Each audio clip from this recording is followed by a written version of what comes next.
মা শারদার চরণে প্রণাম নিবেদন করে শ্রীরামকৃষ্ণের জীবনচরিত্রের পর্ব ৩ চলুন শুরু করা যাক। আর আপনারা যদি পর্ব ১ আর পর্ব ২ দেখতে চান তাহলে ডেসক্রিপশন বক্সে গিয়ে দেখতে পারেন। আর ভালো লাগলে একটা সাবস্ক্রাইব অবশ্যই করে দেবেন। সেদিন লাহাদের বাড়িতে শিবরাত্রি উপলক্ষে যাত্রা হচ্ছে। যার শিব সাজার কথা সে অসুস্থ হয়ে পড়েছে। এমন সময় পাড়ার সঙ্গীরা এসে গদাইকে শিব সাজার জন্য নিয়ে গেল। গদাই বলল, আরে ভাই, 4 প্রহরে 4 বার শিবের পুজো করতে হবে, কি করে যাব? শিব সাজলে তো শিবের চিন্তাই হবে রে গদাই, আর কত লোক আনন্দ পাবে। কথাটা কিন্তু মনে ধরল।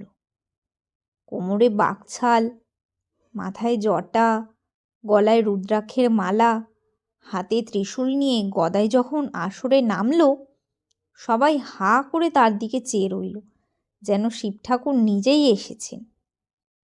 ওমা, গদাই নড়ছে না, কথা বলছে না কেন? আর কেন? শিবের চিন্তা করতে করতে একেবারে বেহুশ। যাত্রা আর লাহাবাবুদের বাড়িতে একদিন পণ্ডিতদের সভা বসেছে। শাস্ত্রের একটা কথার অর্থ নিয়ে তুমুল তর্ক বিতর্ক হচ্ছে, কোনো সমাধান হচ্ছে না।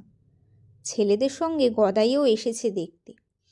পণ্ডিতদের ওই টিকি নাড়া হাত নাড়া দেখে সবাই হাসাহাসি ও মজা করছিল, কিন্তু গদাই এক মনে শুনছিল আর বুঝতেও পারছিল ওই কথার অর্থ। হঠাৎ গদাই দাঁড়িয়ে পুরো এর অর্থ বলে দিল। হ্যাঁ, ঠিকই তো বলেছে গদাই, পণ্ডিতেরা বলে উঠল। অন্যান্য বড় বড় পণ্ডিত শুনে তো হতবাক। ওইটুকু ছেলে তার অর্থ বলে দিল। গদাইয়ের ভিতরে যে ঈশ্বরের শক্তি আছে, পণ্ডিতেরা তো তা জানে না। পণ্ডিতেরা জানে না যে গদাই কে এবং তার জন্মবৃত্তান্ত। গদাইয়ের চিন্তা শক্তি, বিচার শক্তি অনুপম ও অসাধারণ। গ্রামের মেয়েরা এবং মধু, যোগী, সীতানাথ, পাইন প্রমুখ পুরুষেরাও গদাইকে শ্রীকৃষ্ণ বা শ্রীচৈতন্য আবার এসেছেন ভেবে পুজো করত। তাই তার মুখে ভজন, চণ্ডীর পালা, যাত্রা, অভিনয় প্রভৃতির ভিতর দিয়ে ভগবানের নাম শুনতে সকলের ভালো লাগত। কেননা গদাই একবার যা শোনে সব মনে রাখে। সকলে কাজ সেরে গদাইয়ের বাড়িতে আসতো সব শুনতে। ওই সময় গ্রামে 3 দল যাত্রা, 1 দল বাউল আর কবি গানের দলও ছিল। গদাই সব শুনে মনে রাখে। মানিক রাজার আমবাগানে গদাই সঙ্গীদের ও রাখাল বালকদের নিয়ে মাঝে মাঝে যাত্রা করে সবাইকে শেখাতো, আবার অভিনয়ও। গদাইয়ের বড় দাদা রামকুমার কলকাতার ঝামাপুকুরে একটি টোল মানে পাঠশালা খুলেছে। সেখানে ছেলেদের লেখাপড়া শেখান রামকুমার এবং কয়েকটি বাড়িতে পুজোও করতে। গদাই এখন 17 বছর বয়স। রামকুমার ছোট ভাইকে নিয়ে এলেন কলকাতায় নিজের কাছে। পড়াশোনা শেখাবেন। বড় হচ্ছে, সংসার তো করতে হবে, রোজগারও করতে হবে। লেখাপড়া না শিখলে কি করে হবে? গদাই দাদার টোলে অল্প অল্প করে পড়াশোনা কিছু শিখেছেন এবং মনের মতো কাজও পেয়েছে পুজো করার। রামকুমার কিন্তু গদাইকে বেশি পড়াতে পারলেন না, কারণ সে বললে, দাদা, ও চালকলা বাঁধা বিদ্যে আমি শিখব না।